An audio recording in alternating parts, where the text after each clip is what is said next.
na IELTS. So IELTS ni ya wale watu wanaenda European countries na maybe Australia, those and USA, zile nchi zinahitaji language ya Kiingereza. While Chinese is for local recruitment. So kuna wale watu wako na skills, hata mtu alimalizia standard 8 anaweza jifunza Chinese alafu anaemployiwa within the country na Chinese companies, especially wale watu wamefanya engineering courses, watu wamefanya tailoring, wanaweza pata opportunities wakijifunza Chinese. So Chinese language inachukua wiki 2 ama wiki 3. Alafu German, this one inachukua miezi 7. That is 1.5 months level 1, 1.5 months level 2, alafu 2 months for the remaining 2 levels. It's 4 levels: A1, A2, B1, B2. That's it. See. Any requirement kama kuna mnataka requirement in terms of skills.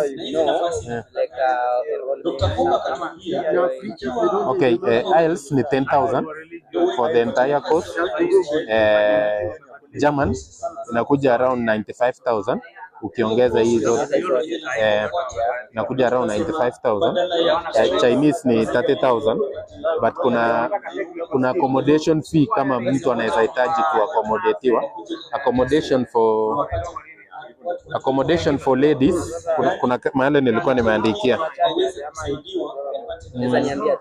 Norman, accommodation for ladies ni how much? Hapo ni karibu na town. So for the men, it's a little bit expensive, 8,000 you are combined kidogo. So the difference in transport. Not like those ones who know the languages. Not exclusively students.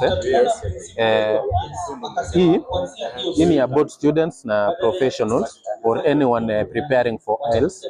So that is kama mtu alifanya nursing, alifanya nini, anataka kwenda nje ya Kenya. So kama professional ama kama mwanafunzi. Hii pia ni for both students, kama mtu anataka kusoma German ama kama mtu anataka kufanya kazi German.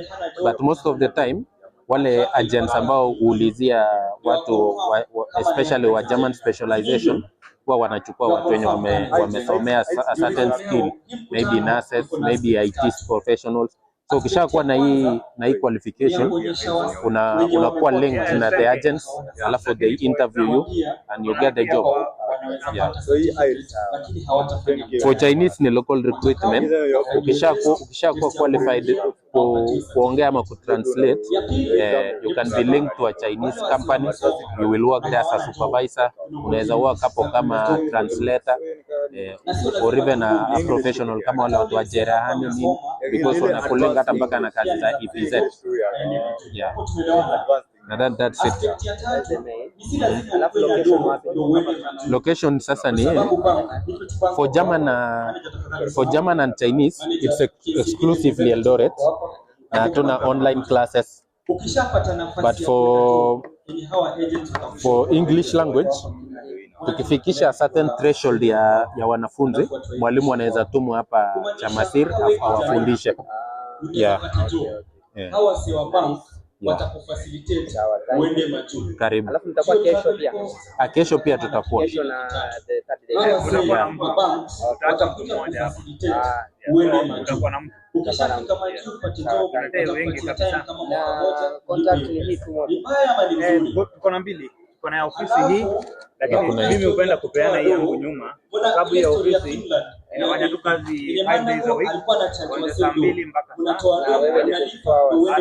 Unaweza kula saba hiyo story. Hata usipolipa kipeka CRB hautarudi tena kutafuta job. Utakuwa umejipanga huko kuna pesa zako. Sasa hivyo sasa hapa ni hiyo. Lakini manager usililipe loan. Andika hapo media channel yako. Lakini